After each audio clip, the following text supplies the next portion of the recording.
everybody. It's us again, the History Boys. I am Christopher Whedon, and I am a history boy, and I'm very stoked because last time you heard, obviously, I was no longer the most famous history boy, but now that Zach has had his personal and very public humiliations, I'm back on top. I am Tyler Armentrout. I'm a history boy. I'm a builder of boats. Mm-hmm. I went both big and small. I took a lot of classes on how to build a boat online. Between last episode and yeah, now. in the last 2 weeks, I'm now I'm certified. I haven't actually done it. I've done a lot of theoretical boat building. Once again, online. Certified whipsawman. Yeah, now. I'm certified to supervise and use the whipsaw. And I rub it in Jerry's face every day. Are you a top man or a bottom man with the whipsaw? Depends on what the other person is. It's flexible, if you know what I mean. Adaptable. It's adaptable. I don't know why. I still don't know what a whipsaw is. Well, we'll talk about Did we actually go into... We will. Like, part we'll 2, whipsaws. We'll talk about it. I am the newly fixed... Zach Mech. Oh, I got that. You got neutered. I had to after the incident that Chris was speaking about. It was court-ordered neutering. The History Boys forced me to make it happen. So so here I am. It's with a cocktail of chemicals. Yeah. No, I'm kidding. Yeah, like Alan Turing. I'm barely lucid at this point in time. Like Alan Turing. It's great. Yeah. And I'm a history boy. No. What he was I saying? What he meant to say is that he just got vaccinated. Woo woo. Yeah. So that's great. Yeah, it's better than neutered. Yeah, it is. We made it sound like he was being neutered. And I really went down that road too. Yeah. Mm-hmm. And I am Jerry Nash, history boy. Welcome to the Klondike Gold Rush Part 2. Revenge of the Klondike. Mm-hmm. Yeah. This is what... Wow, the Klondike didn't get enough revenge last time? Oh, it's going to get more this time. It just keeps on getting revenge. It lives for its revenge. It loves vengeance. Yeah. So last we left you, Stampeders were making their way over the Chilkoot Pass, only to realize that they still had hundreds of miles to go, and mostly by boat. And although, you know, the Klondike Gold Rush was mostly men, there was a lot of women that also went as well. And if you could imagine doing that Golden Steps trip, up and down, there was women that did that in full Victorian dress. Wow. They're wearing, like, corsets and stuff. It's like, man, that's pretty badass. Harder. Yeah. One of them even, like, sledded down on the other side, which is ill-advised. She died. No, she. I mean, eventually. Well, she's still we alive. all have to die, Chris. Cool. I'm in love personally. Like just thinking of those ladies in Victorian dresses doing the golden steps and sliding around on their big butts and shit. They could carry you out of a fire. Mm-hmm. There you go. I'd like to think that that if Chris and Zach lived in those times, they would be at one of those pop-up bars doing their Type 5. They'd be like, you guys walking down the golden steps like this, while girls walking down the gold steps like this. Yeah. You know, anyone know what I'm talking about? This guy knows what I'm talking about. Yeah. Super hacky comedy. Yeah. You know. Even a small handful of children also went over the Chilkoot Pass, which is insane. Incredible that people would even take their kids over. One woman did it while pregnant. Went over the Chilkoot Pass, which is insane. Went all the way to Dawson that way. And it's like, fuck. You know. Well, you know.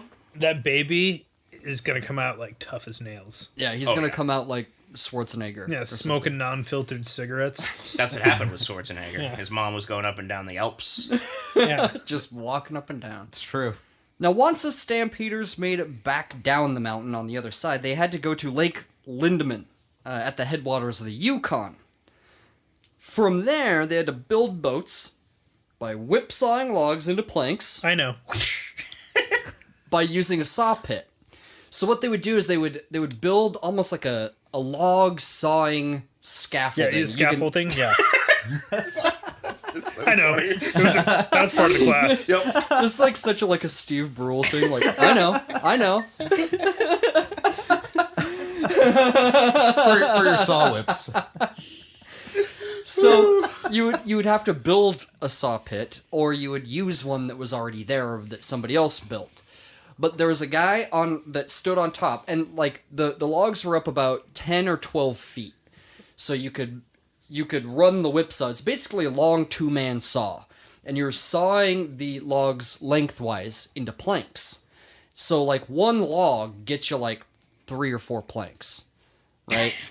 Just looking at Tyler being like, right. I know. 3 planks, 4 planks if you're good. Yeah. But there's a guy above standing on like the scaffolding part, and there's a guy below using this saw, the whip saw, right? And the guy on the bottom, he's getting all the sawdust in his face. But he's into it. And people would argue constantly at this point because it always seemed like one of you was slacking. Mm-hmm. So they're like, God damn it! That would be me. You're fucking up. And it's like, you're fucking up. You like, get the sawdust. Yeah. Yeah, well, you're up there slacking. Like, I get the sawdust. It's like, and you got the slide whistle last time. Yeah. Do you think those scaffoldings, do you think they broke them down when they were done? No, they left them Okay, there. they left them up. They left those saw pits there. That's But other mighty people could use kind of them. Yeah, other people could use them. And the crazy part is, like, around Lake Lindeman, they stripped all the forest back of just all the trees. So, like, it got harder and harder, like, the further back you were, because, like, you'd have to go further and further for trees. Oh, shit. And, like, if you go today, you can still see, like, remnants of it, but you can see where the forest has, like, taken all of that back. It's super cool because, like, it's all grown back. Does the other shore cool. just have piles of fucking boats? No. just rotting boat carcasses? Just a pile of them. They only made it that far. It was the first fleet of the Carnival cruise ships. Just in their ship graveyard. Yeah. Everybody got the stomach flu. They were hastily built. If you knew how to build them too, they're hastily built. People like Tappan Adney, he already knew how to build boats. He had special wood already cut, and he paid people to carry that wood over the Chilkoot Pass, so he could like build a fucking decent ass boat He's there. like, a real cool boat. But not a lot of people did that. They were like, all right, hurry up and fucking saw these logs and build this boat. And, like, they put pitch in between. But these are some leaky, rickety, jury-rigged boats. You know what I'm saying? So they're not exactly the safest thing to be jamming a bunch of people and a bunch of shit into. There's always one asshole who is just talking about what are we going to call the boat? Every boat needs a good name. They're like, dude, we haven't even started building it yet. Yeah. He's like, I want to call it Gold Rush. Everybody's going to call their boat the Gold Rush. I'm going to call it Bonanza. Yeah. Everyone's calling it Bonanza. But the way the mountains are in this area, it's notorious for, like, crazy windstorms. There's times where, like, masts were, like, broken in half. Jeez. And like you got to pull over and make a new mast. So you just rip off part of the boat and just turn that into the new mast? So, Probably more trees, right? yeah, you get another tree and And you whipsaw it. well, to get a round piece, you take I forget the tool's name, but you take it by both hands, and the blade faces you, and you sit on top of the log, and you scrape the bark off in a motion that pulls towards you. You scrape it off that way. It's a scraper rounder. I forget the name of the tool. There's someone right now that's yelling at me. Yeah. This is the name of the thing. Oh, the tree peeler. Yeah, it's a tree peeler type Yeah. thing. Okay. Yeah. That's the technical term, tree peeler. Yeah. Industry term. Yeah. Yeah. Yes. In France, it's called the tree pilier. Ah. Now, this work had to be done quickly, and this is hard work, and it has to be done as fast as possible because you have a small window of time when the Yukon River isn't frozen solid, So you got to build it fast, and most of these people, they left at the wrong time, so they're getting there at the wrong time. So most people had to winter either next to Lake Lindeman or in the nearby Bennett. Which is like a pop-up boomtown kind of a deal. Mm-hmm. They wintered there because you can't move, right? Sure. That sucks. Yeah. And How was the fishing in that lake, though? it was good. It was good. Lots of people fished. Lots of people were pulling out, I don't know, perch, Perch? Fucking, things like that. I don't know what fish are where. Shooting grouse, things like this. Throwing dynamite in the water. Probably not. I would have done that. But I'd say get 86 from the lake. I know from experience. Tap and Adney went on like the last possible day, and he was ahead of most people. And like they're like, oh yeah, usually the river all freezes up by October 13th. It was like October 12th. Oh no! And there's like ice in the Tomorrow. river. Yeah. There's like ice in the river, which creates its own problem. Like, you know, like when you have ice flows, they can crush your boat and stuff, you know? Like we learned about this. Slowly crush your boat, and you're like, no. Yeah. I'm just having Shackleton flashbacks now. Yeah. Ice flows can crush your boat. Shacklebacks. Say Shacklebacks. Sounds like something you drink after drinking liquor. Yeah. Now, prices for boat building materials skyrocketed. Like nails. The price of nails went through the roof. You know, anything like... No one would sell their logs. If you cut down logs and stuff, you're like, hey, can we buy those? They'd be like, hell no, cut your own goddamn logs. Because whipsawing logs fucking sucks. I got some logs for sale. Dude, they're not real logs. Don't listen to him. Don't listen to him. He's going to try to sell you poop. It's Duke. Yeah. That's a dookie log. It's a poop joke on the History podcast. Yeah. Our podcast doesn't have enough poop and pee jokes. Yeah. You're just if this is the first episode you're tuning in for, what are you doing? We can't But keep also up. welcome, also expect more. We can't keep up with Dan Carlin's poop jokes. Yeah.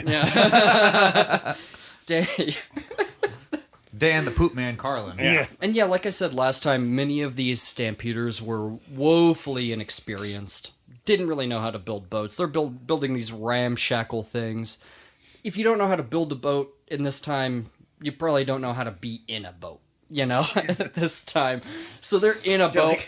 And the thing is there's strong winds, dude. It's notorious for strong winds. And then you also hit several areas for them in these sorts of boats, extreme rapids that will just dash you on rocks and break everything. There's a lot of people that their boat just crashed and they lost everything, or mostly everything. People would drown this way because they didn't, you know, some people didn't know how to swim back then. Like John Marston. Yeah. Your boat just gets dashed on the rocks. You're like, could today be any worse? And then a condor flies down and steals your last can of peaches. Right out of your hand. I imagine that big Have old... fun trying to open it, asshole. Yeah, it's like, I got a beak. I imagine it's Gil from The Simpsons. Oh, yeah, he's the moose tie. Old Gil. Oh, Gil. They told you Can't this catch gold a break. rush would really get you somewhere. Talk about the worst fucking cruise ever, man. Oh, Like, yeah. that sounds It's no horrible. pleasure cruise. We've done a lot of shitty cruises on this show. Yeah. This is probably the shittiest. Yeah. Well, and later Shackleton was on, pretty bad. Shackleton, I think, Shackleton is the worst pleasure cruise. I feel like this one's worse because So is there's the a, Essex. a false promise of gold at Of the gold end. at So the you end go of the through rainbow. all of this shit, and then you get there and you realize everything's been pillaged. Yeah. Yeah. You know? So settlements would spring up next to the river, you know, because you didn't want to. You have hundreds of miles on just, like- the river. Fuck it, I guess I live here now. Well, you would you'd pull your boat up, you'd make camp, you know, and usually like the larger settlements, they'd spring up right before some big ass rapids, and they would try to even like tell people, "Hey, get out here! Seriously, if you keep going like this, you're gonna be fucked." And there was a couple of very infamous, I should say, places called Five Finger Rapids. Called that because there's like 5 channels and you have to know which one to take. You only end up with 5 fingers after. I thought it was because it's going to fist you real hard. And that's actually Five Finger Rapids is where the Call of the Wild, Jack London. That's what it's talking about. It's Five Finger Rapids. Oh. Is that what Five Finger Death Punch is about? Oh, Jesus Christ. No. That's just overt masculinity is what that is. But yeah, no, Jack London went down the Five Finger Rapids and wrote about it. But he was more experienced, you know. Tap and Adney also went down like the rapids, but he was very He had a experienced. great time. It was easier for him, but people who didn't know what they were doing, they would die. And luckily, they were on the Canadian side, because the Canadian side of things during this whole story Healthcare. is way more regulated. They won't just be like, yeah, dude, fucking go for it. Rock and roll, surf's up. And that's America. America's just like, fucking do whatever you want. Go for it. Nothing's changed. And yeah, and Canada's like, you can't just fucking go in there. So after, like, enough people fucking broke up on those rocks and died and were lost forever, there was a guy, Sam Steele was his name. He was a legend. He was a legendary Northwest Mounted Police officer. I wouldn't expect anything less. Yeah. Oh, and he was in the full red, Mountie uniform. Dudley Do-Right style. Yes, indeed. I want to watch it like a... Dudley Do-Right is loosely... There's loose connection to Sam Steele. I want to watch like a 90s syndicated TV show on the USA Network about this guy. No, it'd be on CBC, man. Yeah. No, it played America on USA. Oh, okay, yeah, that'd be where it was syndicated. It was syndicated, is what I mean. Yeah. Sam Steele would Fun be fact is like I- Hercules. Yeah. Oh, With yeah, okay. Kevin That's what I'm Sorbo. thinking. Yeah, Like that's a like 90s syndicated... but daytime TV. Yeah, No, that's that's kinda on what I'm thinking. Yeah, it'd be on CW. 2 p.m. Yeah. on a Saturday. Yeah, No. 2 p.m. on a fucking Tuesday. Yeah. No, that is the kind of thing I was Yeah. thinking. We're on the same page there. Every episode, Or his Zorro. Mountie outfit, like he's either washing it in a river or he gets into a fight with like a Kodiak, Yeah. and you can see how tasty he is because he's Yeah. totally ripped. And it's sort of he just has like one rip. Yeah. Like he didn't get mangled. Yeah. Like this isn't like Philip. No, it's just enough to show off Philip his Glass. sweet musculature. Hugh Glass. No. Yeah. Philip Glass. He's played Anyway, by Lorenzo Lamas. why not Kevin Sorbo? That guy. But mean, we got a cheap show Who's to the produce, tastiest Canadian? I mean, probably Ryan Reynolds, but You know who I would get is one of the kids in the hall. Chris. There you go. Dave right. Foley. Dave Foley would be perfect. Dave Foley would be a great Sam Steele. It would be a comedy show, and that show I would watch. That sounds great. Yeah. Now I'm watching. Yeah. I wasn't before. Yeah. I feel like you guys on a Tuesday. I work during the week. I feel like you guys are going a way different direction with this. I want change melodrama and tasty bods. Yeah. We talked a lot about that. There was also the Whitehorse Rapids, which are further on down the line. Actually lasted for like over 20 miles or something like too that. long. And that's when they would really tell you, get out, get out. Like, these rapids last so long, if you don't know what you're doing, get out. Bunch of horny old prospectors unzip their pants. So I can't wait to get to these rapids. Oh, it's White Horse. Thank you, Jerry. I appreciate it. Get it? Well, and what you would do too is you would get out so you could look. You would walkways and then look and see like how crazy it was. Let me kind of put it into perspective.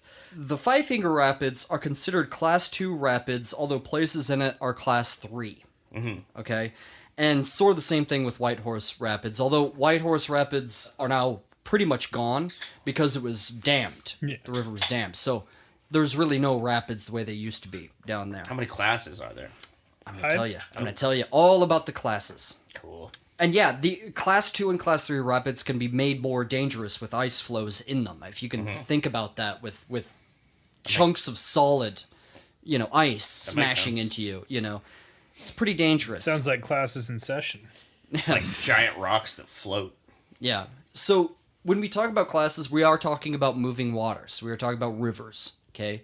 So there's Class A, which is still water. Super easy. It's pretty much still. You barely even notice that the river is moving at It's all. like my bathtub.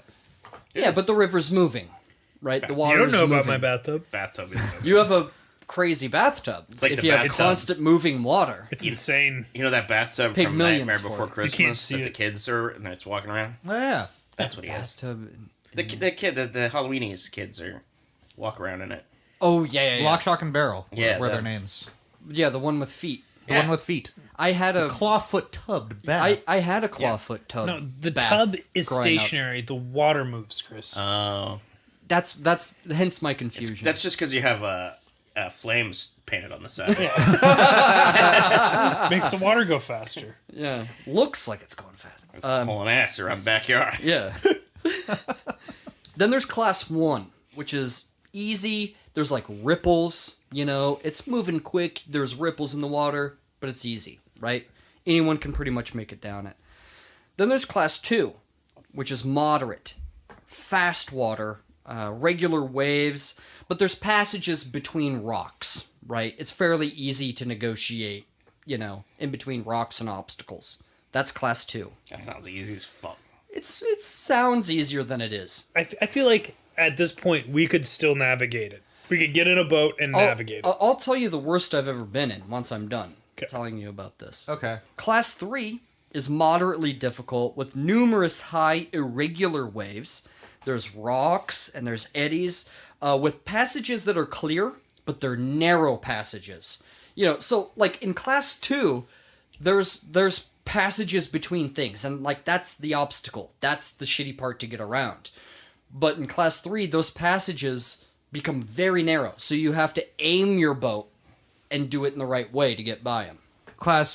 This is what, Class 2? This is Class 3 that's so- more narrow. Class 3 is has skinny Eddie Monies all over the place. Yeah. And they're working for the weekend. Yeah. Yep. His siren song makes you want to dash yourself upon those rocks.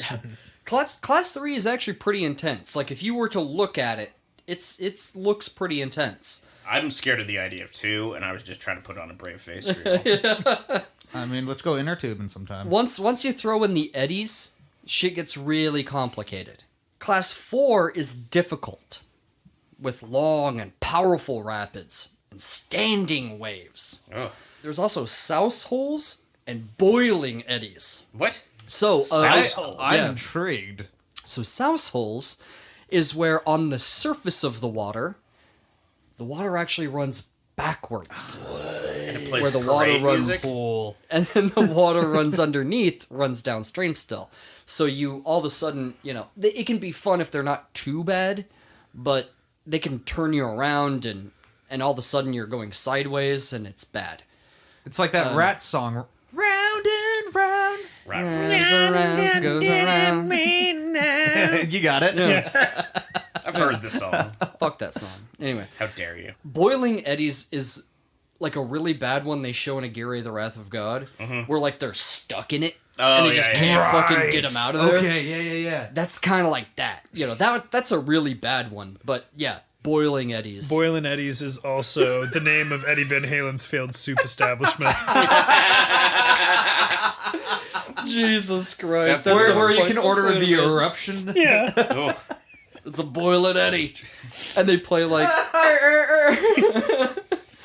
No, it's nothing but jump on repeat. Oh, Oh. God. Ain't talking about lunch. Yeah, it's talking about love. And, it's like the world's most insufferable Margaritaville. It's all Van Halen songs, but modified to be about food. That would be insufferable. Oh my god. So then we got Class 5. Extremely difficult. Long and violent rapids that follow each other almost without interruption. The river is filled with obstructions, big drops, and violent currents. Rescue preparations are mandatory if you're going to go down these. That sounds like some bullshit. It's for people that are not fucking around, that this is sort of their life and this is what they do. And people do exist that do this for fun. Richard Branson? They're intense people. They have kayaks on their wall. It's crazy stuff, dude. But then we got Class 6. Extraordinarily difficult. Paddlers face constant threat of death because of extreme danger. Navigable only when the water levels and conditions are favorable. And Olympic level expertise is required to even attempt it, and every level of safety and precaution must be maintained before you even think about going down these things. So that's the worst it can get. At every point threatens you with death. I would rather walk. Yes. Yeah, what you described made it sound like it's just wave upon wave of bears. Yeah. They're bears. You have to know exactly what you're doing, and honestly, kayaking and stuff like that, if you miss something, or if you don't do something at the right time, you won't be in position to go down the rapids a certain way, that you might hit an obstacle, you might hit something, you know, and you might be capsized. And if you're capsized in Class 6 rapids, you're going to die. Yeah. You could be dead any moment. Class 6, more like class dismissed. Jeez. I got an alternate on that one. No, that was pretty good. All right, I think that's the hit- one you hit should me. go with. The hardest part about navigating the Class 6 is dodging all of the corpses. How many bears are in this area? There's a lot of bears in this Yeah. area. The worst rapids I've ever been in are Class 3 at best. Class 3 at best. What was that first one? A? Class A. I've been in that. Yeah. You've probably been in Class 1. Well, when seaweed or some sort of plant brushes up against your foot? That's pretty scary. What class is Is it like worse if there's seaweed? wear aqua socks, man? You know what? I do, but my fucking toesies rip right through them. Oh yeah. But yeah, no. Because I'm borrowing them from a friend and I have bigger feet and I don't clip my toenails. Oh, you got them talons. I do have talons. I'm like a cat. Like a vulture. Cats don't have talons because they're not birds. You got talons like that of a peach absconding Like condor. a chicken. So at the height of the stampede, thousands of Klondikers were coming over the mountain and building boats and getting into the river, and it caused this major traffic jam where all these people are trying to go down at once. It's like the I-5, you know what I mean? Yeah. So Sam Steele's like, we gotta stop this. We gotta stop this right now. And he's like, okay, you gotta number your boat, so at least we know who's going down, and we know who we've lost. And if you're gonna go down some of these rapids and not overland, you gotta have an experienced guide and pilot to like take you down there. Otherwise people just smashing up against the rocks. Looking like idiots. Right. So the logboats going down the rapids had numbers on them? They numbered them. Yep. That just sounds like a log flume ride. Sounds like Splash Mountain. It's not a hollowed out log though. It's planks. Think of like if I were to draw like a kid's drawing of a boat with like a mast with a sail and Don't ruin the thing I'm imagining, Jerry. I'm imagining just a log flume ride. It's not a log flume ride. Get ready for the big drop. Whee! And there's They like take your picture. animatronic dinosaurs. Yeah, It's singing. Jurassic Park ride. Yeah, Yep. singing that song from Song of the South. Yeah. Yeah, from the racist movie. The dinosaurs are singing that. Yeah, Yeah, zippity racist doo ass dinosaurs. Well, once they started doing that, they pretty much stopped losing people. Because it's like, okay, we're going to be responsible about this, That's stupid. Like a community. Like a family. Like an Olive Garden. Yeah. It almost stopped fatalities on the river altogether. Probably for the best. So it was a good move. Now, some enterprising individuals set up a tram system using logs as tracks and using, like, small, like, mine cars to pull your shit overland past the rapids over to Dawson. Once again, a bunch of horny prospectors are like, I can't wait to see this tram system. Gotta get their ears checked. Yeah.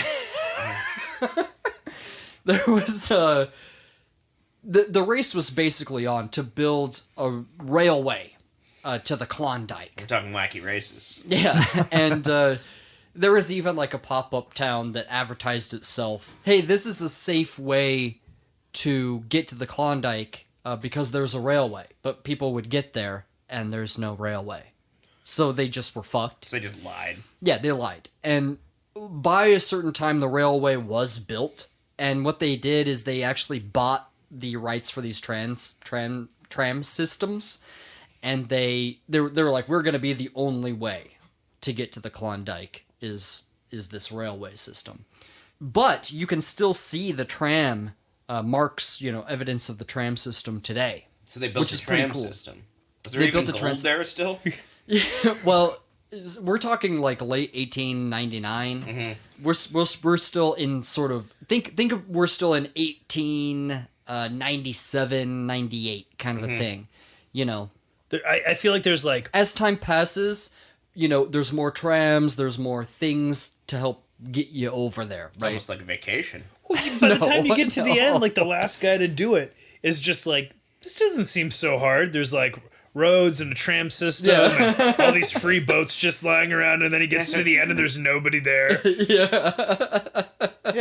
I mean, nothing says civilization like there being a monorail. Yeah. Monorail. Simpsons. But of course, you'd pay a fee. Now, considering that everything has cost you money this entire time. And it inflated rates, If you made it to Dawson with money in your pocket, good for you. But most people, by the time they got there, didn't have $1 to spare. They thought, oh, I'm going to find gold and it's all going to be fine. This is fucking Disneyland. Yeah. This is straight up. Okay, there's a log ride. You spend all of your time waiting in lines. You're spending money the whole way there. Yeah. And like in your head the whole time you're like, this is going to be an adventure, and these memories are going to be worth more than gold. And by the time you get to the end, you're out of money, and maybe you had a pretty good time. Yeah. Plus, you can get your picture taken with Goofy's son Max. From an extremely goofy movie, Goofy Movie Part 2. Goofy Movie Part 3. This is way too fucking goofy. Yeah, Please be less too much goofy. goofiness. Too much goofiness. Dial it down a Stop. notch. Yeah, Wasn't stop there with a the thing online goofiness. where you're like, oh, I'm watching a perfectly normal movie, and then Goofy pops up? Like, Yeah. in the thing, if you see the beginning, it literally goes, a movie. And then Goofy, the name word Goofy pops like, in. You're like, oh, They got me. I thought I was going to watch a perfectly normal movie. And it's like it makes like a letter crooked or something. Yeah. Tappan Adney, as he went down the river, he wrote that as they were passing this point, and all these guys were taking their boats out of the river, and he could see like tents, like the canvas tents and hide tents around there, and he yelled over like, "Hey, how much further to Dawson?" And the guys go, "This is Dawson." And like, you better like paddle over here, because if you get swept further downstream, like, you'll never be able to get out. So it's just a bunch of tents? For the most part, So it's like a downtown bunch of tents. Seattle? Jesus. Hey, I'm saying there's a big homelessness problem. There is. It's Disgusting. disgusting. There's a giant. I'm not saying the homeless are disgusting. I'm saying the fact that problem exists is disgusting. I didn't Yeah. know that there was an Amazon headquarters in the Klondike. And the fact that Amazon's like, pay taxes. Yeah. Why? For what reason? And every time they're like, hey, you're gonna pay taxes, they're like, oh yeah? We'll take all of our shit somewhere else. Good. And they don't go, no, you're not. Yeah. Like, it just shows you, like, that's so indicative of the Seattle City Council. They talk big game. People that But they don't put anyone to one of task. the worst homelessness problems I've ever seen in my entire life, and nobody fucking cares because they don't think it's a problem for them. But it's like the same problems that cause those things are problems for us as well. But Yes, people it just is. don't care because they don't want to view homelessness as any problem other than that's their fault. Well, and and it's fucking bullshit. Yeah, and it's a hard problem to solve, and there's not a easy answer. Yeah. And so people go, it hurts my head, I don't want to think about it. Yeah, it's really bad, and somebody needs to do something about it. It needs to be dealt with. City Council needs to fucking sack up and just be like, fine then, go. We don't need you anyway. You're not paying any taxes. If you're not paying taxes. And all your people work remotely, so it doesn't matter where the fuck your campus is. Yeah, well, So knock down go your goddamn buildings and build affordable housing. How's that? Yeah, Yeah. it sounds great. The homeless are paying more taxes than Amazon is. Oh, yeah. Yeah. Because they pay sales tax every time they buy something. Yeah, absolutely. Yeah. Including undocumented workers Yeah. would also pay more money in taxes through sales tax than any multi-billion-dollar corporation. That is a problem. Agreed. Anyway, that's the biggest problem I think. Anyway, tents. So there's tents. Yeah.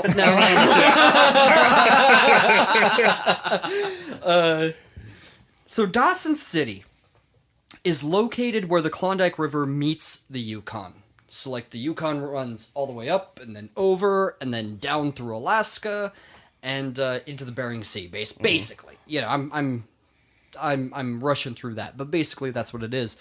And the Klondike runs off of it into Canada, into the Yukon. So it's built at this like point where they all meet, right? So at the beginning of the gold rush in 1896, Dawson had been a population of around 500 people. Because the people that had been there before, it all happened. Think about like George Carmack going down to 40 Mile and all those people abandoning 40 Mile and running up to Dawson. Yeah. The great abandoning of the ceremonial tumbleweed. Yeah. As you do.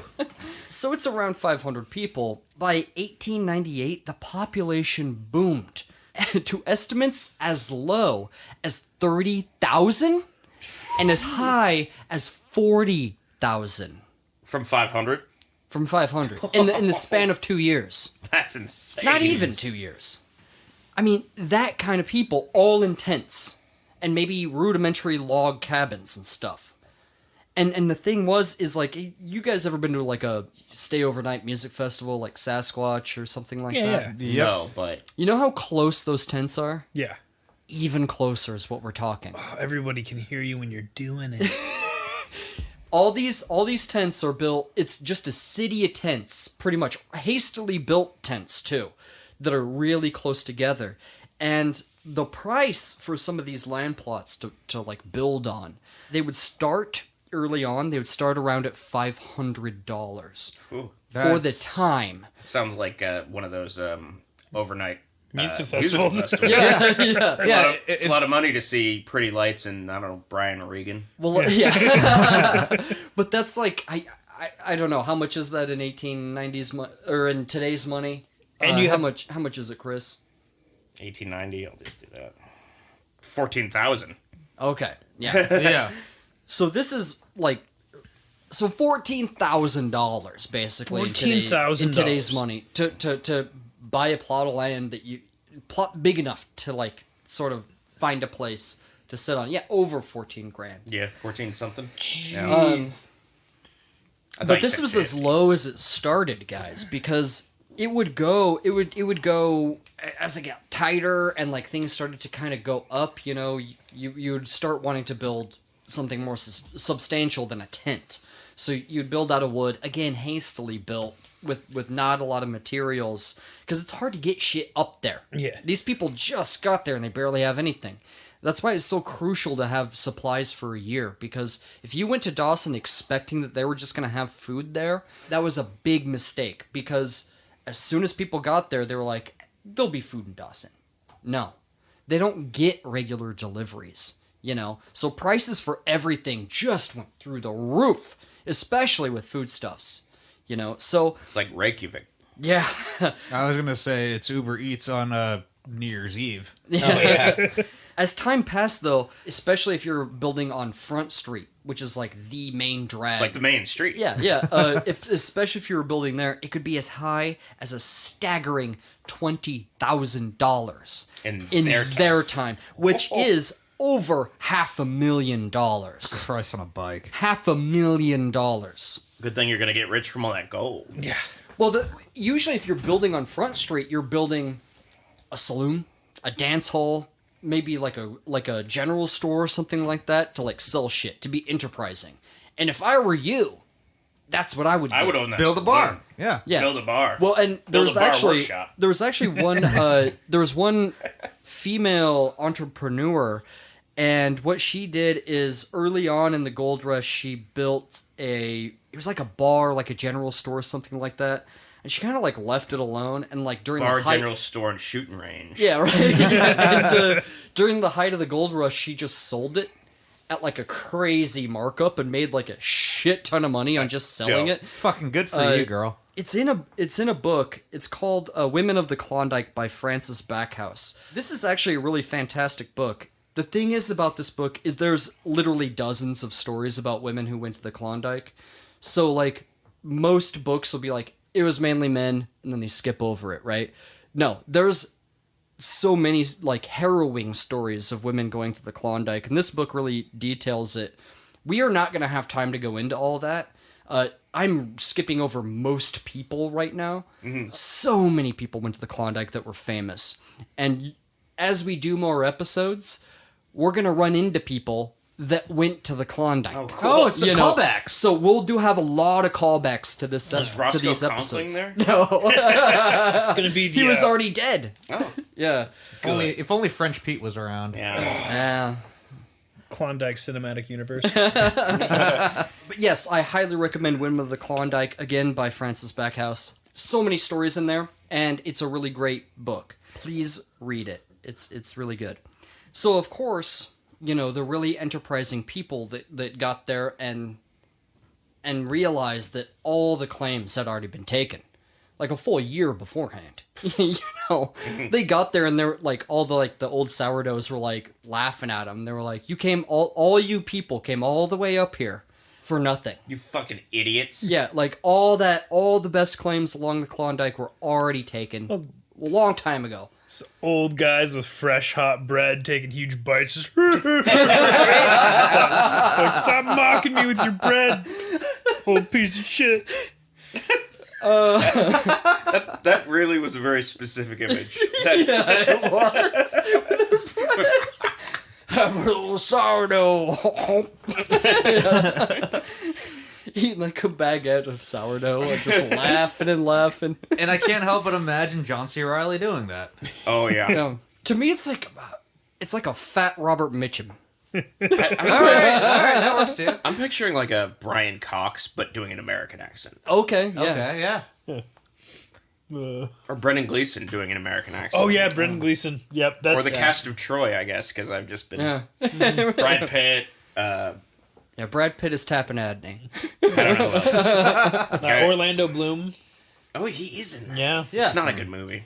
No, it's not. But Orlando Bloom has to play the guy that dies on the boat ride. yeah. Eric Bana. Eric Bana's in that. Oh, Eric Bana's got to be in there. He's the guy It's that was cast of with Troy. Tapped. His career never really took off. He's good in everything he's in, tough. but he's just like He's not- probably one of the best people in Troy, considering it's not a great movie. Yeah. Anyway, So Troy. So think about this. You finally get to Dawson. You're in the Klondike now, and everyone's laughing at you. Ha ha! All the claims are taken. You might go up there because you bought the fucking outfit. You might go up there and pan for gold if you can find an empty claim. You know, Or those like slivers that you were talking about.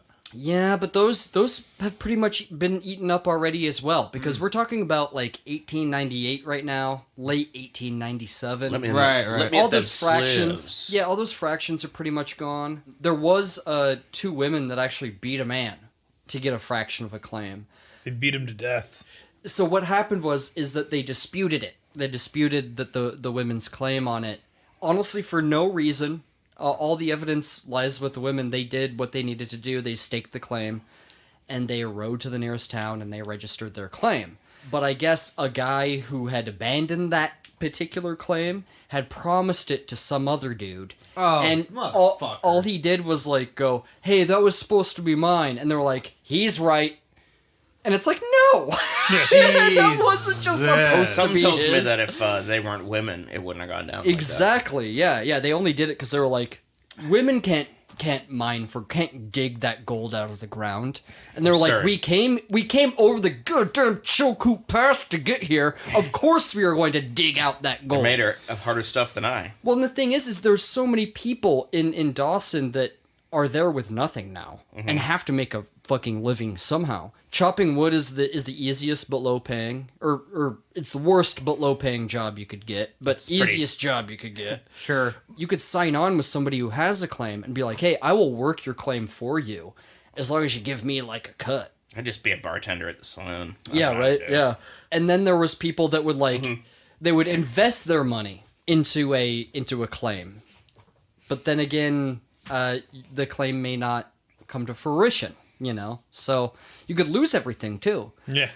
Your best bet was to be like a business entrepreneur in the Klondike along the entire way, Like a bartender. like a bartender or bar owner. Oh, I was joking, but yeah, bar owner no. would be that'd Yeah. be the sweet spot.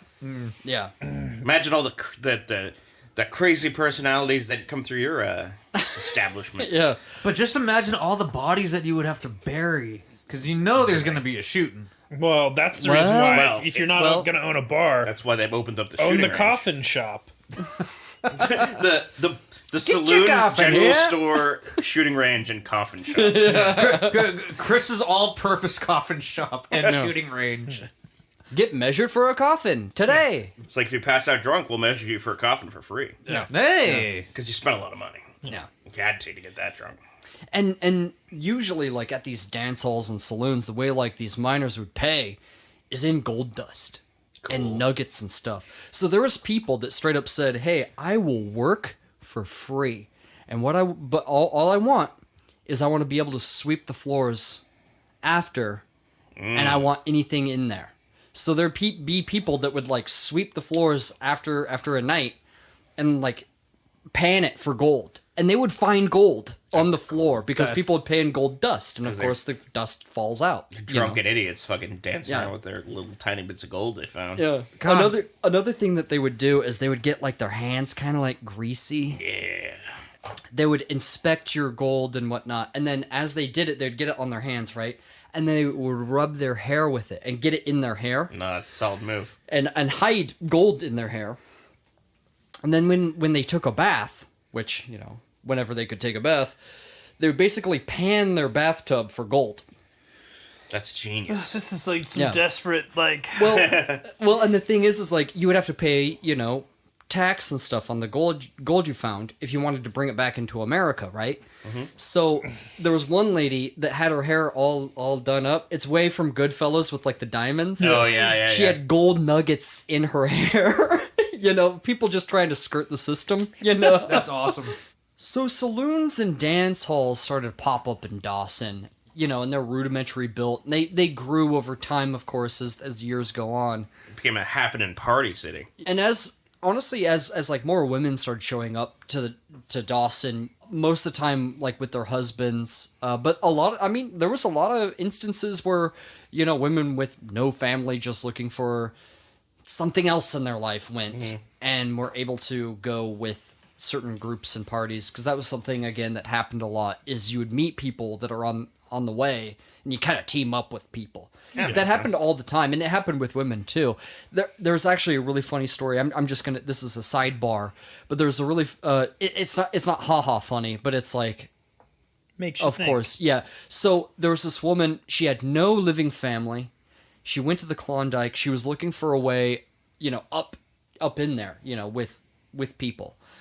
And this guy approached her, like hat in hand, and he goes, you know, It's like, oh, shit. I'm in a very happy marriage, but you know, I'm very lonely. If you came along with me and cooked all the meals, I would do all the heavy lifting, and of course you would be my mistress. And she got super pissed off. She was like, think about your children. You just mentioned that you had 2 daughters. Think about somebody asking your daughter the same thing you just asked me. And the guy like broke into tears and like ran away. She was like, go fuck yourself, dude. Like, no, I'm not just gonna be your mistress for a fucking ride up there. Fuck you, dude. You see, I'm very happy that you said that, because the joke I was going to say before going off into that little tangent there was like, oh yeah, it's like the fucking Grateful Dead. Just a bunch of deadheads that just want to get laid and, you know, it's going to be fine. That's what the ladies were thinking. But the fact that this woman and all these other ladies were just like, yeah, you know what? Fuck you, asshole. Well, there's which is great, but there's kind of a downside to it. It's a societal downside, is what it is, and that's, you know, when you get to settlements like Dawson or Skagway or any of these larger settlements, with dance halls and sex workers, they considered the prostitutes and dance hall girls to be the same. Mm-hmm. And again, there was overlap, sure, but they were not the same. Yeah. Okay, but a dance hall girl would be looked at the same as a prostitute, a woman of ill repute, right? Yeah. And even if you went to the Klondike unmarried, it was like, oh, well, then your morals must be Loose. yeah, loose. You must be a woman with loose morals. But nobody thought that about men. No, Yeah, certainly it's not. fucking Right. gross. Yeah. Well, that's the other thing, is it's like, there's nothing wrong with being a sex worker. You Right, know? exactly. Like, so, yeah. like, So the check fact this that out. they're even like the dance hall girls, there's nothing wrong with that. You No, know? no, there's nothing no, wrong no. with any of it. And then they're like looking down at all of it, just you're all Yeah. just women of ill repute, prostitutes. Yeah, It's- and by the way, being a dance hall girl, that is a hard job. And sometimes they actually called it a percentage girl too, because you do make, like we said in the last episode, you make a percentage on the drinks that you basically sell the guys, right?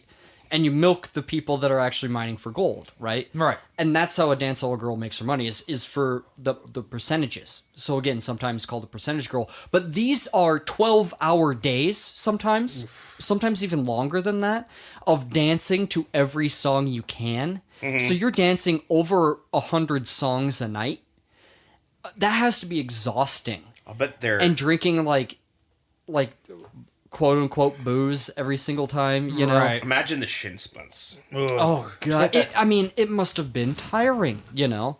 But then you get all these other women that come over and they're like they look down on them, and especially in Dawson, there was like these tea time circles that started to open where you would have dinner and tea at someone's house, and there was always like a matron of the house, and this is during a time where mysticism is really big. You'd gather and you talk about Madame Blavatsky. Oh, yeah. And all that Do a nonsense. seance, some fucking Ouija Wasn't board all that shenanigans. nonsense. Yeah. Right. So a lot of people, like, when they got there, and there's a shit ton of tents, shit ton of people, all the claims are taken up. What people did, because they didn't have a lot of money to spend, they would walk around. They just walk around Dawson and figure out what to do next, right? So when you look at pictures of Dawson from the actual gold rush, there's a shit ton of people on the streets because there's nothing else to do. They're just walking around figuring out their next move. Day drink. Yeah, and there's just a shit ton of people out because walking, just walking around is what they were doing. A lot of them. So yeah, I just thought that was so interesting that. It sounds boring as shit. Yeah. That they're like, okay, we're here. Now what? Yeah. Just walk around. Guess I'm just going to walk around. No Netflix back then. All the claims are taken. What do I do? Kind of a thing. A lot of them sold their shit, but then again, like there was winters where it kind of froze them in. It kind of froze Dawson in, and there's no supply runs that went to Dawson. There's no routes to get there. Did they have to like stock up for the winter? Well, that is the Ahead of whole time? point of bringing your outfit to Dawson.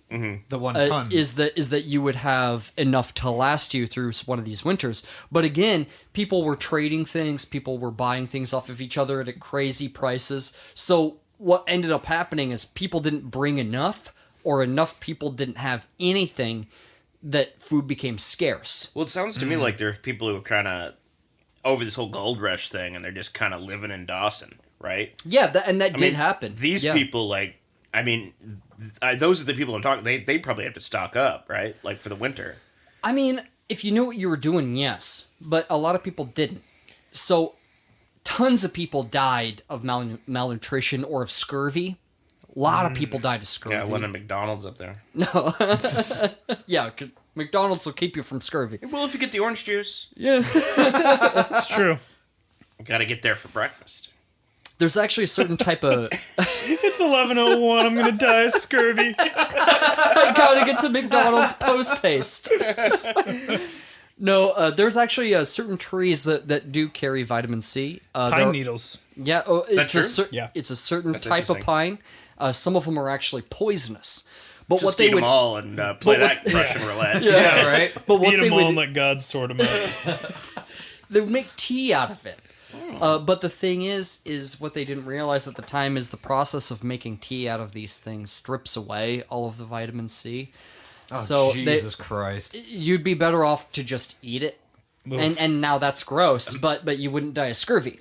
Imagine those coming out the other end. Oh, Bunch of pine needles. well, you gotta chew them up. You're not just swallowing You pine got needles. a bit of a porcupine asshole I going don't know if on. you've ever seen prospectors. They don't seem to have a lot of teeth. They're gumming them. They're gumming just straight pine needles. Now, everything, of course, I've really tried to drill this home, but especially in Dawson, everything was so expensive.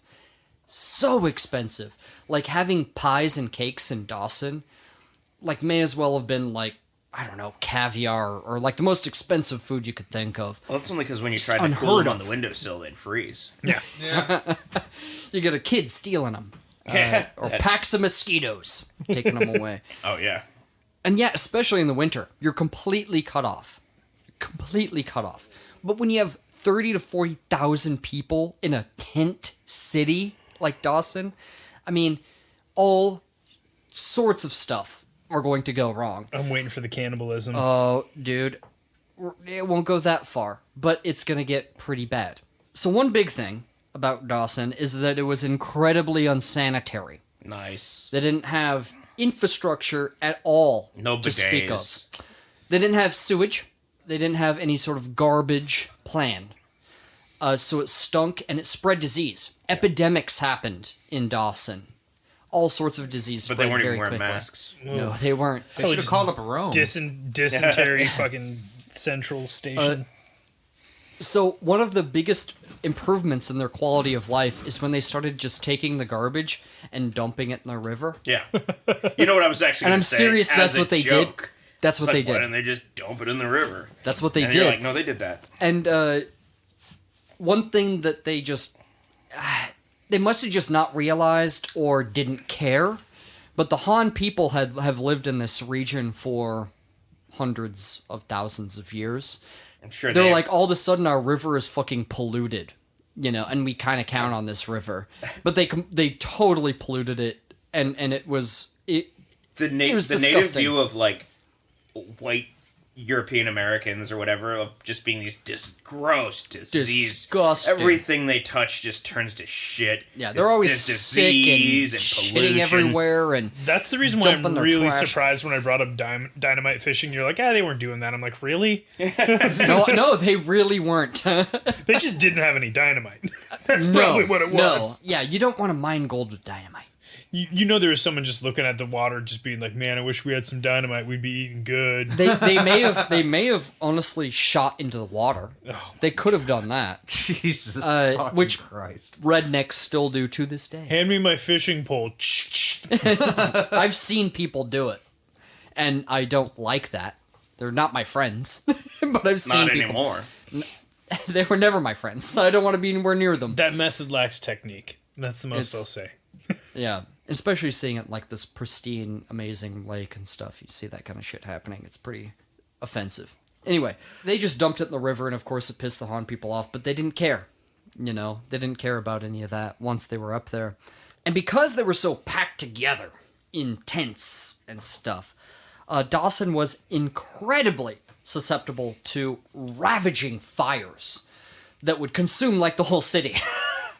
And burn down, like, I think they had 3 infamous ones. The last one being, like, the worst one.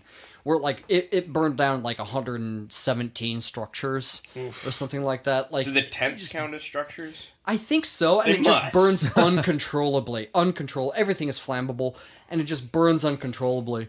And so they finally got, like, a fire brigade. And there was this one really bad fire where they went on strike. And because they weren't being paid, and like the whole city burned, almost the whole city It burned. didn't help that they were putting out the fire with gasoline. Yeah. To me, David Bowie. that's when if I was the DJ at the dance hall, after the 3rd time, no more Firestarter by the Prodigy. Yeah. Plain and simple. You're like, you guys can't be trusted with it. Yeah, you gotta put on your mom pants at that point in time. At this point, you don't get any Prodigy. One of these fires, they actually blamed on a prostitute, of course, because they kind of blamed all of their ills on women of low repute.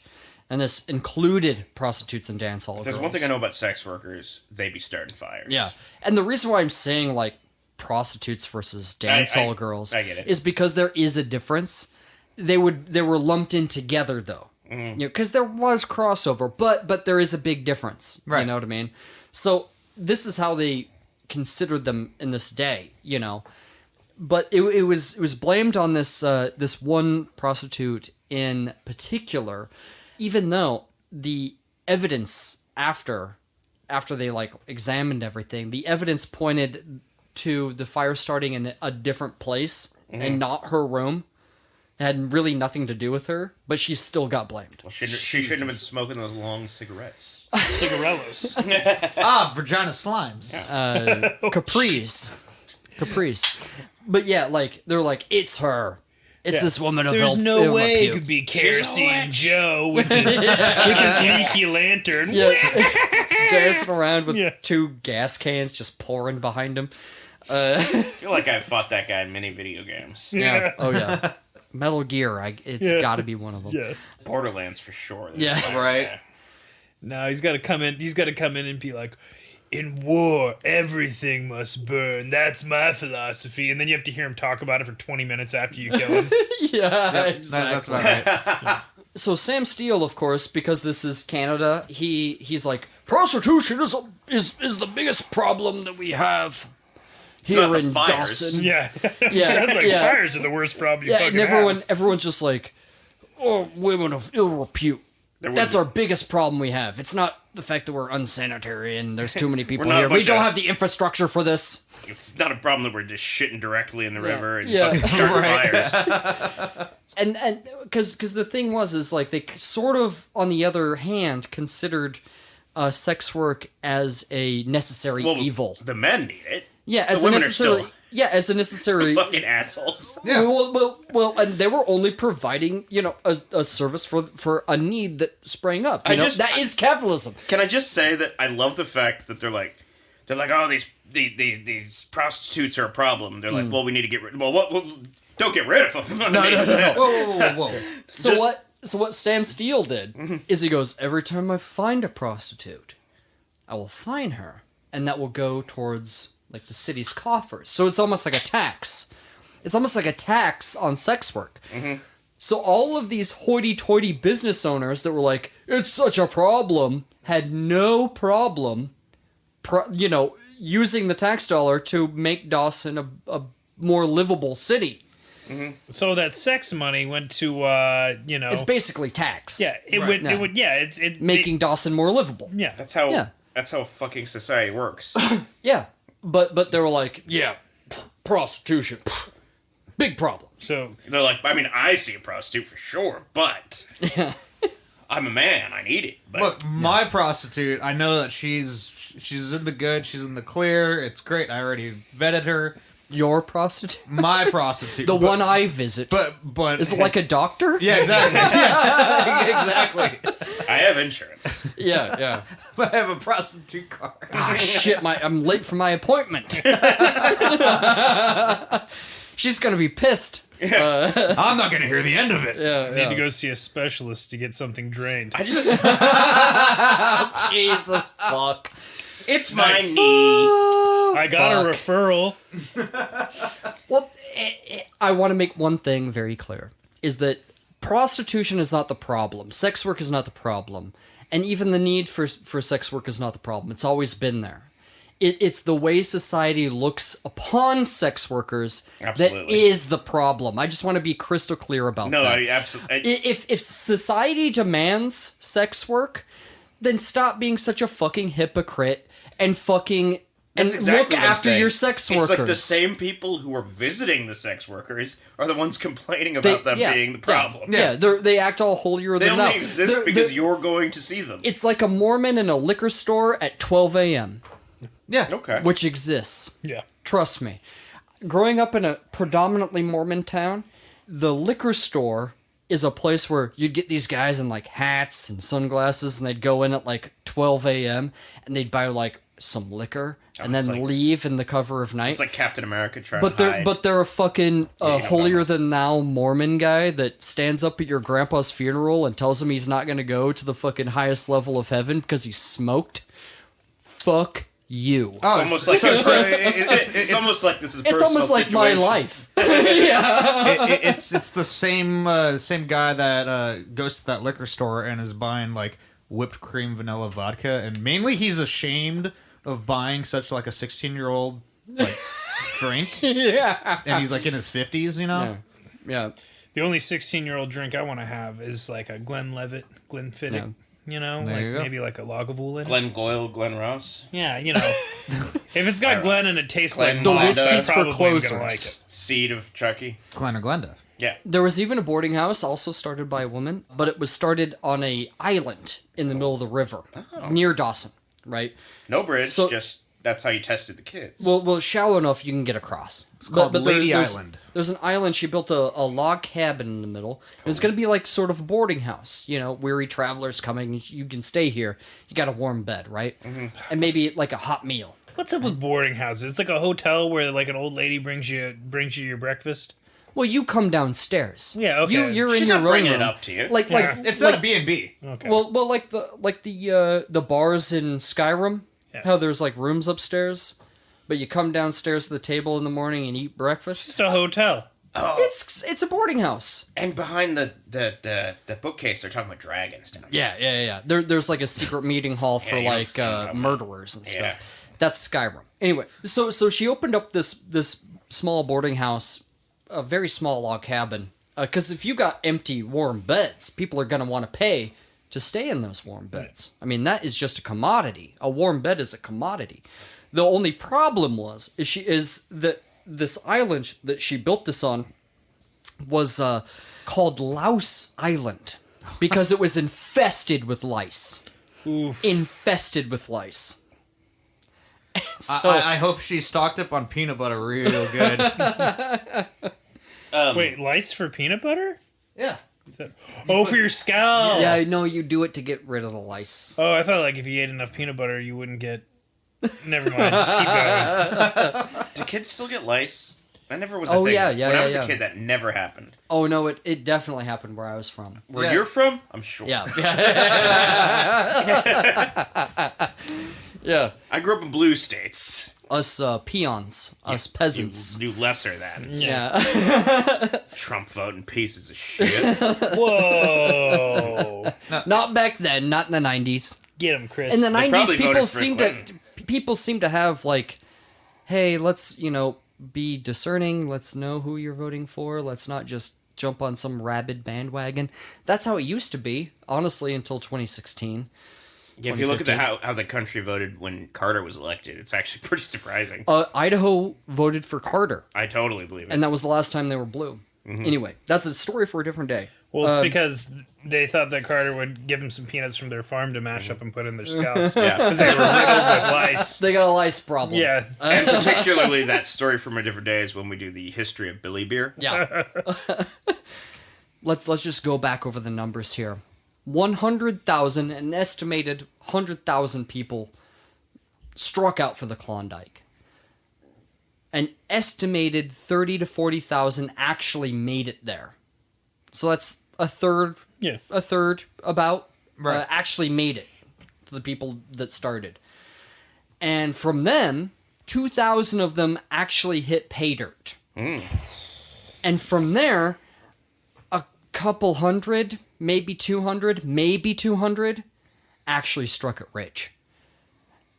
Everyone else had to do something else. Sounds like a metaphor Everyone for else. capitalism. Especially in this time.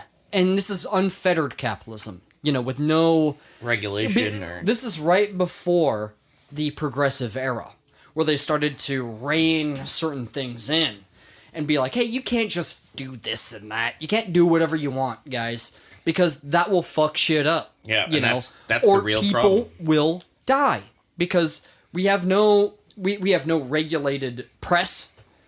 Freedom of press doesn't mean you get to say whatever the fuck you want to say. But for most of this country's history, that's exactly the way it was. Is that you could say whatever the fuck you wanted to say because freedom of the press, even if it was fake, even if it didn't, make any sense. Oh, There was no facts to back what you were saying. You could still say it.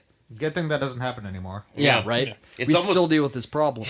It's like you could look up any one of these facts on the internet and find out whether it was true or not. But Doesn't they matter. in the progressive era they were really trying to rein it in, and this is after the gold rush. But I honestly think that the events of the gold rush and some things that happened in between the late 1890s and the World War I, and even after World War I, they really tried to be like, no guys, you can't just say it's all fucking that there's gold on the ground.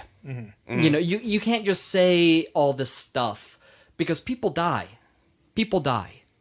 And like the Klondike Gold Rush is like the biggest example of just telling people that it's fucking amazing. Go get your riches. The gold is waiting for you to just scoop it off the ground. People die if you do that. If you tell them to do that. Like when you tell the public something specific that is untrue, it causes problems. massive problems. It's like when you call the coronavirus the Chinese virus. people die. Yeah. People die. Or you say, oh, no, it's not a big deal. It's going to be gone by Easter of 2020, and we're still here wearing masks. I mean, come on, dude. People die when you lie. Yeah. And that was a lie. When And you then, die. now we see it, not You to date die ourselves. when you lie. Yeah, exactly. Like, people die when you're not 100% truthful, and you don't tell people exactly what they're in for. And the thing is most people 9 times out of 10, had no idea what they were in for. They didn't... Tappan Adney, who knew... He knew what he was doing in the bush, you know? He even thought that it would take him weeks to get to the Klondike. It takes fucking months to get to the Klondike. Mm-hmm. No idea. Even people that knew what they were doing had no idea what they were in for. And it was all from unfettered, just go for it, guys, you know? You just take a boat up there and you scoop up all the gold and you take it home and then everyone gets to be rich. Yeah. If you work hard enough, you can be rich. You not work hard enough. Yeah. You'd find gold on the ground if you're working hard enough. And during you're not looking enough. Yeah. During the darkest time of Dawson, it was right after a winter. People had starved to death. People had died of scurvy. People had frozen in the snow to death. A ship comes from the other way on the Yukon, from into Alaska, right? A steamer comes through. Because remember, there's that way to Dawson where if the river's free, you can do the rich man's route, right? Mm-hmm. Right. So there's a steamer that's coming, and of course, everybody that's in Dawson at the time is like, we got nothing to do. A boat's coming, so everybody goes and looks. Let's steal this boat. Everybody no goes and Netflix, looks. yeah. Because there's nothing to do, and there's nothing that you can... There's no new news. It's like that old timing thing where like a boat would leave and everybody be watching. Yeah, waving their hats. Everybody goes out to go see it. Go see a boat leave. Well, now they're seeing a boat come in, and they're like, "Oh shit!" even The better. first news from the outside world in months. The sequel. So everybody shows up, and this boat shows up, and there's people there, and they're coming from St. Michael, and they go, "Hey guys, so we're the first to reach you. There's been a gold discovery in Nome, Alaska, which is along the Klondike or along the Yukon, but it's further up. It's towards St. Michael. It's further down that way. You know what I mean? And there's all these people on their last fucking legs, and they're like, sell everything we have and let's go up there, or sell everything we have and let's get the fuck out of here." They got it. I like the second option. But there's the first steamer that comes through, and people are straight up selling out on this boat to get the fuck out of Dawson. Yeah. You know, in the first week after that first steamer shows up to Dawson, 8,000 people left Dawson in the first week alone. Shit. Alone. To this day, Dawson only has around 2,000 people living there. I thought you were going to say 2 people. 2,000 people living there. Oh, yeah. There is Bill, still a gold mining operation there. Yeah. Of course, because there's still a lot of gold yet to be taken out of there. But No shit. 8,000 people left in a single day or a single week. You know that there were sex workers who had like guys with running tabs, and they're like, wait, no. Put it on credit. Yeah, there were so many things. That's what you do. You get up there, you run up a huge tab on everything, and then you get on that steamer and you go back to society and say, I don't know "Go if fuck yourselves." would they actually let you do that? I mean, of course, I bet you it was I frowned mean, upon. it's pretty freewheeling in these days. You can Yeah. probably skip out on a lot of tabs. This is back when you could rob a bank, get in a car, and drive away. Yeah. There's no cars. Well, I mean, I'm saying like like if you were in the mainland. There's still no cars. But this is 1890. Give it 20 years. 1899. Plenty. 1899. There's Oh, I'm gonna get away in this car that goes 15 miles an hour. yeah. What are they A doing? horse goes faster than that. Cops were fatter back then. I think that's actually not true. No, none of that's true. Well, they weren't. I was on board until you said the thing about the cops. They weren't Olympic athletes. 15 miles an hour is pretty fast, man. I ride a horse faster than that. Well, I can't run that fast. you Maybe. just robbed the bank A horse- faster, a and then you horse have can more go time to drive away. 20 to 25 miles an hour, I think. Okay, fine. Pretty Rob fast. the bank and get on a horse then. I only rode a horse. There you go. Rode a horse the one time. Have fun finding a horse with the radio. As if the early, like, Stanley steamers had fucking radios in them. No. Listening. Radios were still like a giant box you had in your house, if you had one at all back in the day. And they only had like 2 stations. Listen to fucking. In the 20s and 30s is when radios were really in wide use. I know. Plus, there was just back then. It was just the one station with like a guy talking about like the Book of Revelations on AM radio. Well, and remember that Shackleton had a radio, but no one could figure out how to work it, and that was during World War One. Well, they're out of range. They should have had a sound guy but there. they still couldn't figure out they were mystified by how it worked. They were like, It's how is this working? magic. Yeah. Anyway. Well, that's if you got sound, have a sound guy. That's what my failures have been caused by. Now, No sound guy. if you'll excuse me, I need to poop and pee all over this audio equipment to make sure that the magic is still working. If that's how it works. To make sure it's I would yours. know. Yeah, exactly. Mark- Make sure that it's mine. It's a two thing. There's there's the magic with a K that he's doing by peeing and pooping all over it. Yeah. And then there's also he's claiming it as his own. So maybe you've heard the name Klondike Kate before. Oh, yeah. It's From a famous. Yeah. Okay. Well, whoever you've heard it from, you've heard at least once. That's a strip club up in Anchorage, right? No. So Klondike Kate was the name of it was made popular by an ex-dancehall girl / prostitute. Nice. After she came down back from the Klondike, she came down to the lower 48 and told her stories all over the place about how all of her adventures in the Klondike and how crazy all of it was. The problem is that everyone believed her, and especially in the budding film industry, they made little movies about Klondike Kate back in those days. And she was full of shit.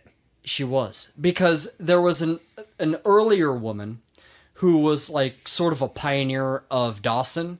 She was the real Klondike Kate, and had actually gone through all this Back stuff. in those days, you could just be like, Just I'm lie. Klondike. Yeah, you just lie about who you were.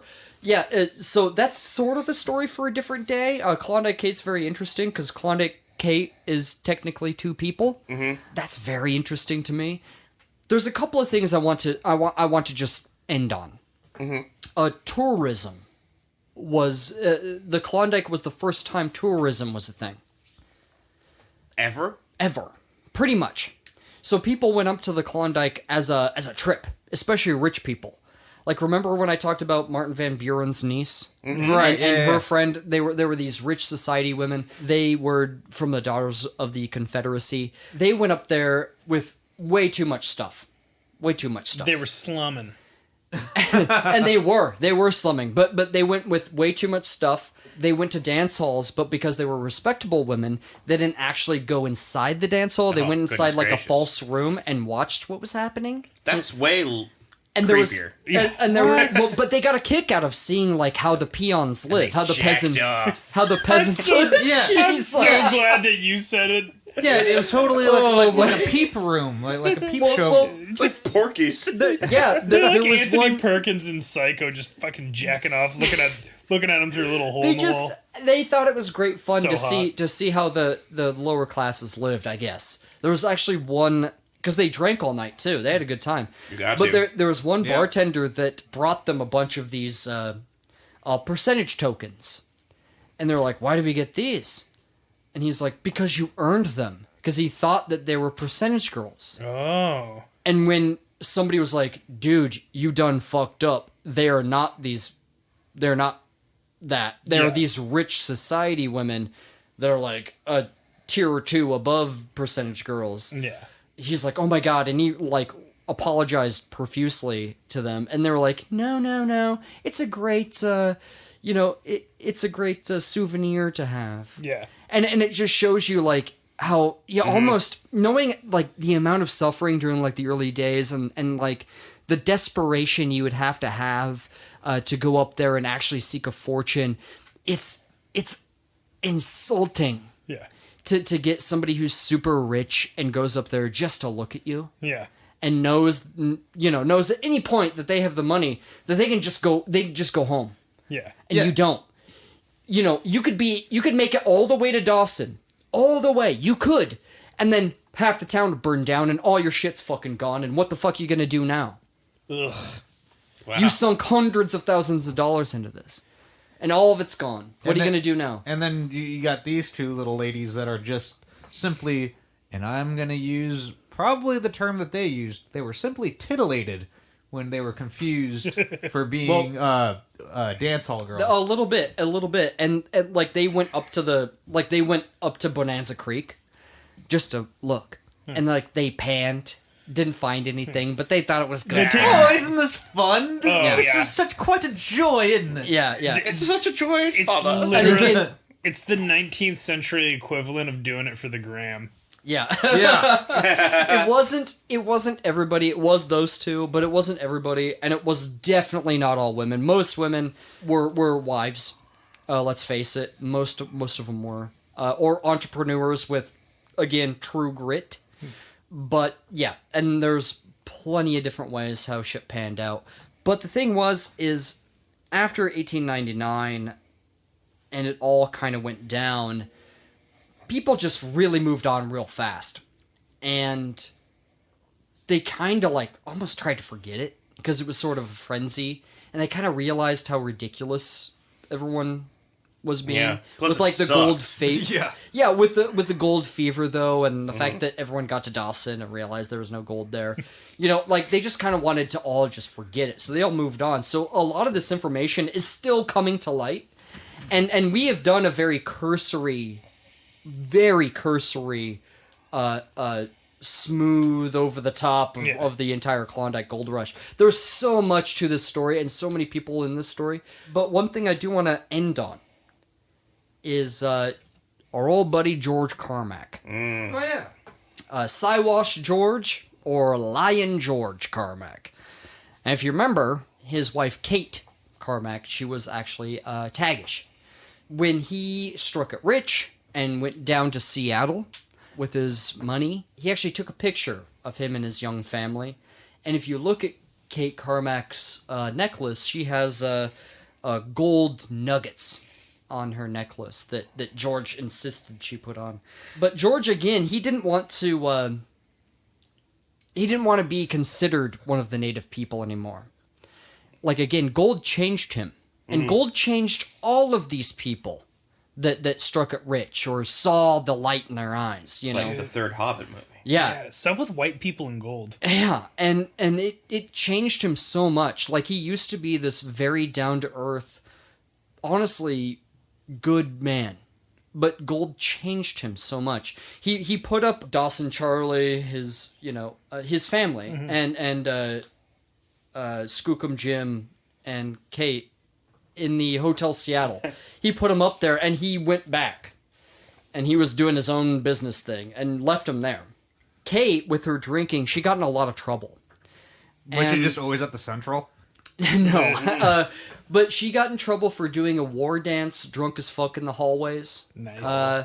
She got arrested for disturbing the peace because she was kicking down doors and doing war dances drunk as fuck. Yeah. Cool. I love her. Yeah. The biggest trouble that they got in, and keep in mind, this is fucking downtown fucking Seattle, even back then. The room that they had was very high up in the building. And during this time, it is one of the tallest buildings. The tallest building being the Smith Tower, which was actually for a long time the tallest building west of the Mississippi. In the Hotel Seattle, they noticed people walking around and whatnot down there. They had a lot of money. They struck it rich, keep in mind. Right. And you got a room full of native people who see no value at all with gold. They don't comprehend it. They living on your own and providing for yourself is all the wealth that they see, right? And it's all to be completely frank, it's all the wealth that you actually do need, is how much you actually need. You don't need a bunch of shit, you know? Yes. Totally. So what they did, this is amazing. In the Hotel Seattle, on a busy day, they started throwing money out the window. Yeah. And all these people were grabbing the money because they wanted to see all the white people scramble for the money. Yeah. They thought it'd be really monkeys. they thought it'd be really funny to see all the white people scramble for the money, and they threw all this money at the hotel window, and until the cops showed up and arrested them for, again, disturbing the peace. I thought you were going to say until the cops showed up, and then they started trying to get some of that money, too. They got what they could and then Yeah. arrested everyone else, took their money. But what happened was George Carmack, he explained to the police, like, I'm sorry for my native companions. He stopped, like, calling them his family, even though they were. Yeah. Jesus Christ. And he explained, like, oh, they're he basically called them savages, Barely which even human. is like remember like the Robert. I God. believe his name was Robert Henderson. Like when he's like, I don't want none of those Yes. Taglish people down there. He was basically turning into that. Wow. Where he's like calling his own family savages, and he's like they don't know, and he's like he talked them down, and then he just sort of left them.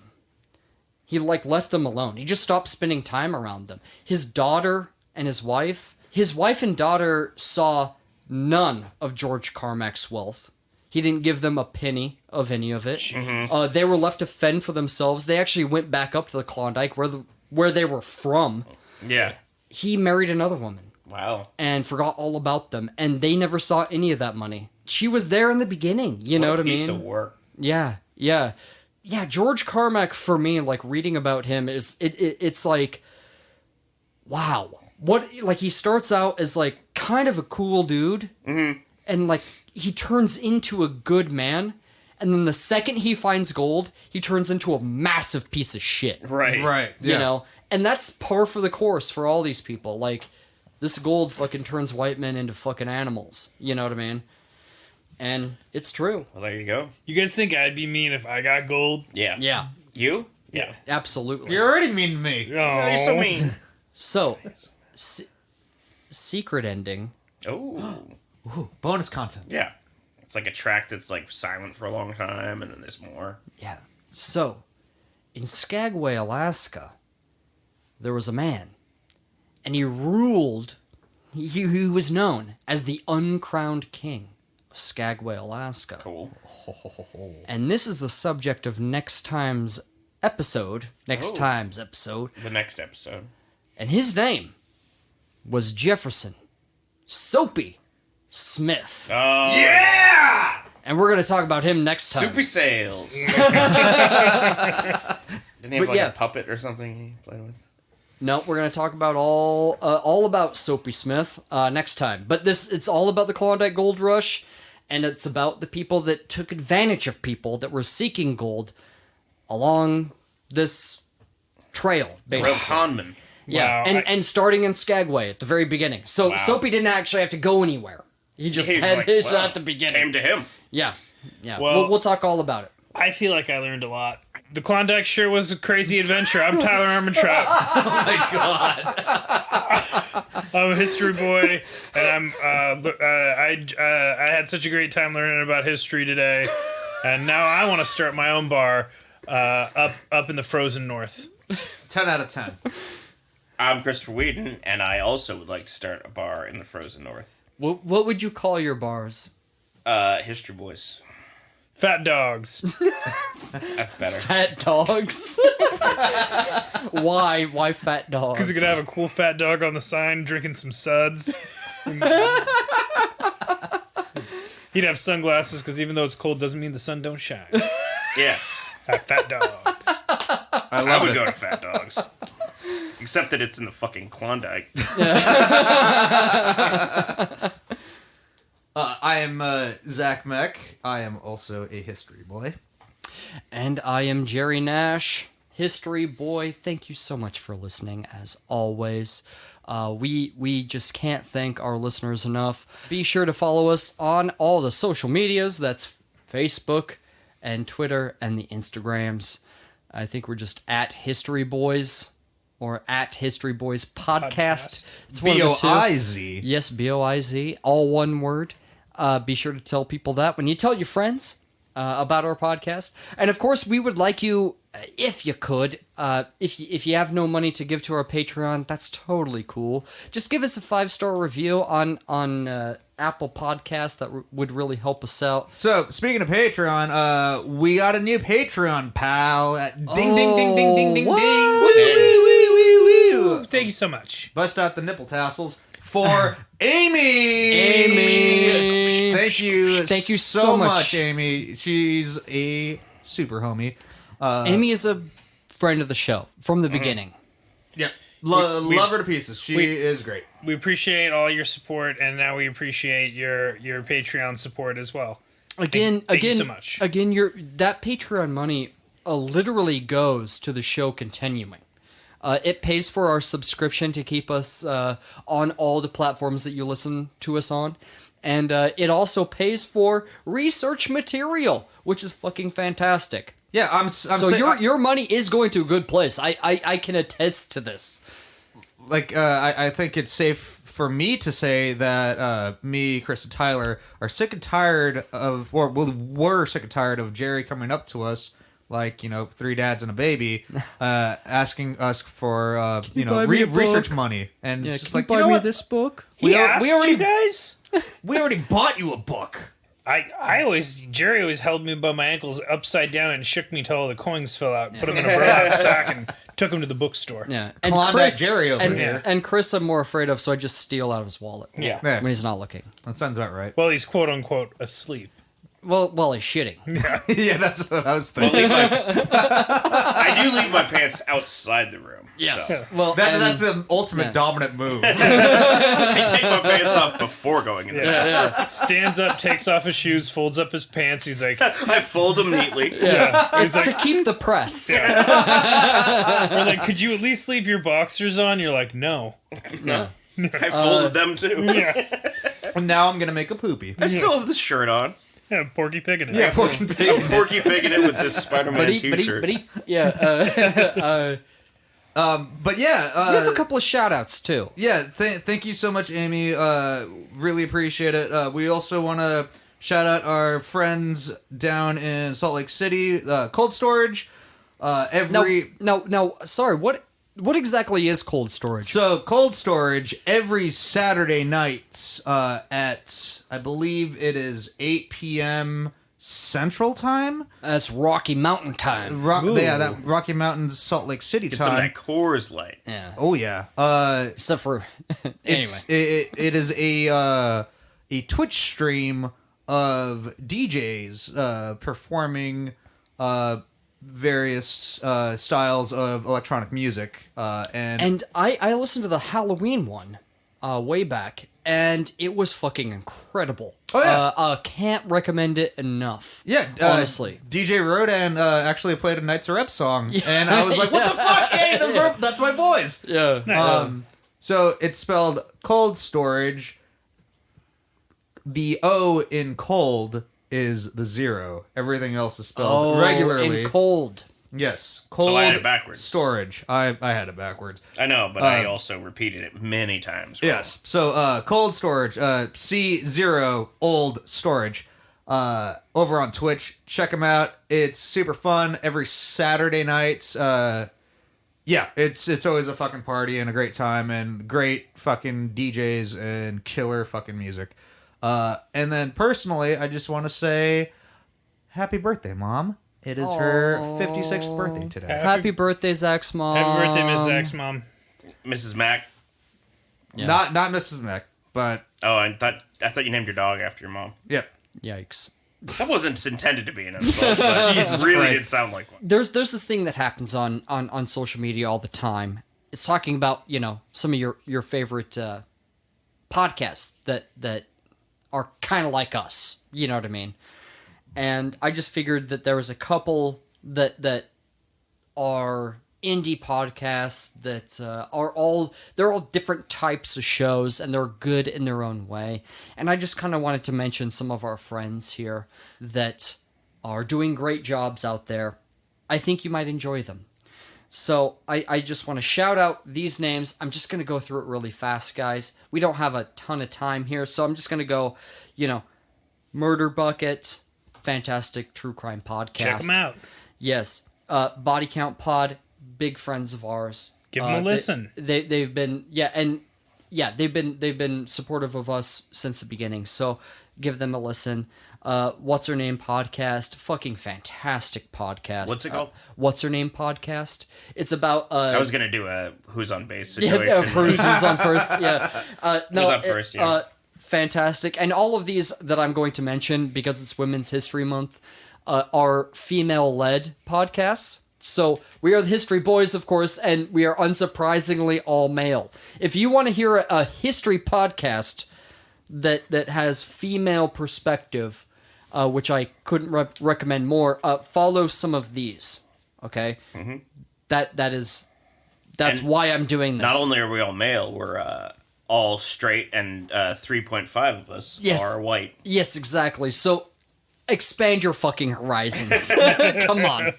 We also have Long May She Reign, a fantastic podcast. Addie is a great host for that. We also have Power of Paisa, or Pesa? I forget how that's pronounced. Pesa, dude. Pesa, Power of Pesa, Paisa, done by a very brilliant academic studying British Indian history. Fucking fantastic, honestly. And I could listen to her read the phone book. It's fucking fantastic. There's Taboos podcast, fantastic. Pontifex Pod is always really great. I mean, you're learning some papal intrigue there. That's some good stuff. Learn about all the popes. Yeah, exactly. Hashtag history. They are fantastic. They always have a new cocktail, if you haven't noticed, on Instagram as well. That's really good stuff to follow. There's Feminist History. There's Civics Pod. Oh my God. There's Happy Hour History Podcast. There are so many guys. And if you follow us on Twitter and all this stuff, we can show you all of these things too. It won't just be me trying to tell you all of these people all and at me once. trying and failing to have like a little like quip about each one. So, but honestly, Tyler, you listen to Pontifex and you listen to Body Count. And Body Count and Whining About History as well. And Whining About History is actually a fantastic show as well. Absolutely. Yeah. There's so many out there, guys, and we do want to tell you about all of them. If you can follow us on those social medias, especially Twitter, that'd be fucking fantastic. And we will tell you more about them. Yeah, and we will share them. And Yeah. so you can just, instead of having to re-listen to us talk about it, you can just go see the list. You can go and you can just put them in your search engine. You go straight to their thing. Or Yeah. maybe, you can go to their Twitter, see what they're tweeting about. Yeah. And, they're all friends of ours, Everyone has totally been great to us, and we want to be great to them as well. Yeah. So we're friends with them, they're friends with us. You should come become friends with all of us. yeah. Exactly. We can do this together, guys. Yeah, we can do it together. Come on. For a bunch of old punk rockers, like our thing is mainly building and uplifting the community. Yes. All about community. I can't call myself a communist unless I do that. No, I'm kidding. Anyway, Zach, do the thing. Love you. Bye. It was silly, all the same thing.